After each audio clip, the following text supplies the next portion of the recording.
One of the hardest things about getting started with recording your own music or making your own content is you find that there's a big gap with the amount of equipment that you need versus what you have. And if you're like me, you kind of have to do a lot of this stuff on a budget. So let's get creative. I have finally kind of made the plunge and upgraded my microphone situation. So I'm using a old blue snowball that a buddy of mine gave to me. But what I found is that when I record, it's picking up a lot of background noise. And I live on a pretty busy street in an old house, so everything that's happening outside gets picked up and transmitted directly into my feed. In fact, if you listen carefully, you'll probably hear a very large truck revving their engines and zipping by the house as I do this. So one of the things that you typically need in order to get better sound quality is soundproofing. Please don't use your sharp claws on this, buddy. You can stay. So you can look for soundproofing panels, you can buy them, you can buy whole kinds of setups, but when you're just getting started, sometimes you just gotta look around and see what you got in the house. So, for example, I have this old mattress pad that I've been sitting on, and it just was too soft, I didn't like it, it wasn't gonna work, so it's been sitting in a closet quietly for a year. And when you start looking for soundproof panels, a lot of times you find this sort of like egg carton design on them. I don't know, probably somebody out there has a really good opinion on whether this kind of foam works well for soundproofing, but I'm going to give it a shot. So I'm going to build my soundproofing box just out of this regular old cardboard box here. It's tall enough to fit my blue snowball, and we'll see if the sound quality is better by the time I'm done. So I'm going to start by making some just regular panels. I've got my scissors. I think that should go through this material just fine.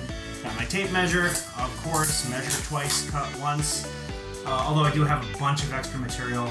Well, this is nice. I managed to find kind of a perfectly square box. So if I cut 5 panels, one for the back wall and for a round, I should be able to totally line this cardboard box with foam, and hopefully I can start getting the sound quality that I want. Now what I'm kind of hoping is, as I go here, is that because foam is so soft and pliable, that if it's not a perfect cut, if it's not a perfect 13-inch cut, it won't really matter because the foam will kind of shape to inhabit the space. Oh yeah, I better hurry because Cedar is clawing his way through this thing.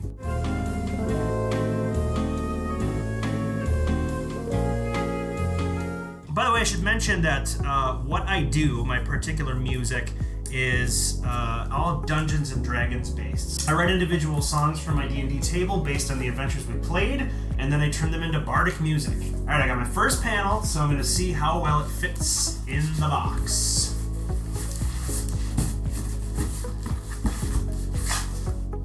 Pretty good! Alright, I need 4 more. Something I like to remind myself too as I go here is that none of this has to be perfect, you know? The quest for high sound quality is a lifelong pursuit. So, incremental change is the way to go. There we go, I got 2 of them. And see, I've already run into my first learning point because, of course, the foam has inhabited the bottom of the box. So if I cut this to 13, I'm gonna have this little gap over the edge. So, no problem. I just trim it down. All right, now I've got my back piece and I've got my side pieces that are slightly smaller. So I'm going to cut 3 more of these.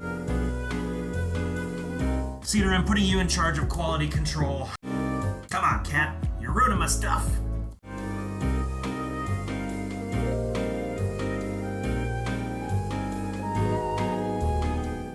And then I'll probably need to cut a shorter piece that takes into account this. Now probably somewhere out there, there's a person watching this progress and is thinking, man, you're doing things all wrong. That's totally fine. I love constructive feedback. Send me a comment. Now one more thing I want to do before I start this is I want to make sure that my blue snowball is going to fit once everything is in. And so far, I think even trying to account for the space at the bottom of the box and the top of the box, I think it's going to fit just fine.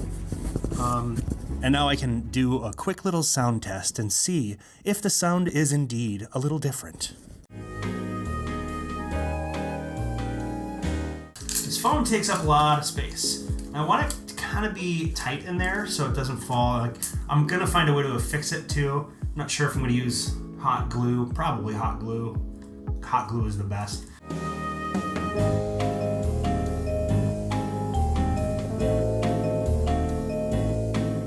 We're getting there.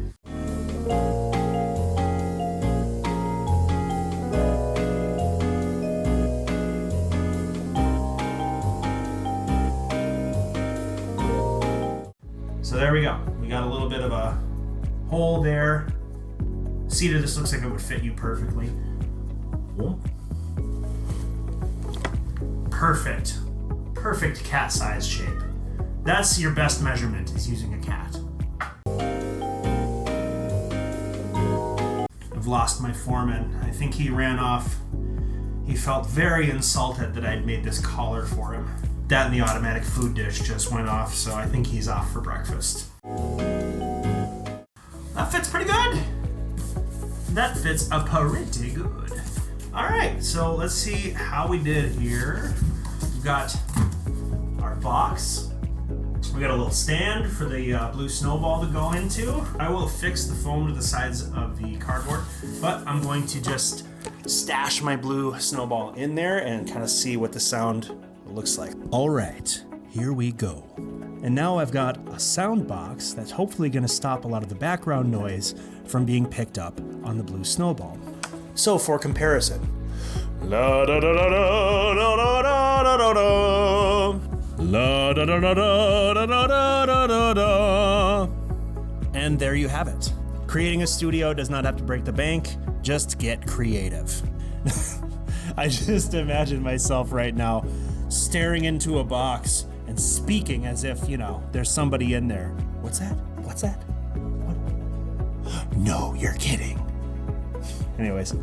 All right. Well, hey, I hope you learned something, or at least inspired you to go out and create your own home studio, and then you can have lovely, wonderful sound quality just like this.